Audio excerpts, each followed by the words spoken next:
सध्या बाजारामध्ये ताजी ओली हळद मिळते। ओली हळद ही अतिशय आरोग्यदायी असते।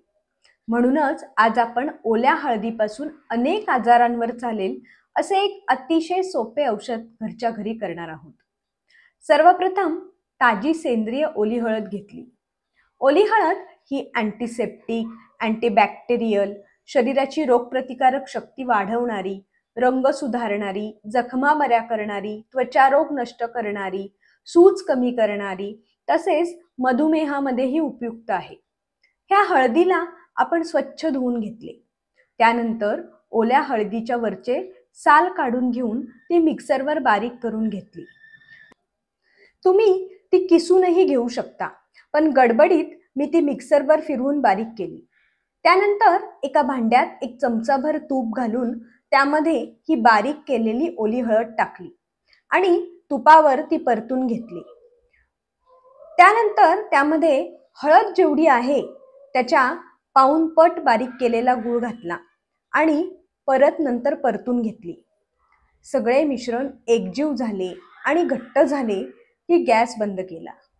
जर आपल्याला ह्या मिश्रणाचे ग्रॅन्युल्स तयार करायचे असतील तर अजून काही वेळ हे मिश्रण सतत हलवत गॅसवर ठेवावे। त्यामुळे हे मिश्रण कोरडे होते आणि ह्याचे ग्रॅन्युल्स तयार होतात। पण आत्ता आपण हे ग्रॅन्युल्स तयार केले नाहीत।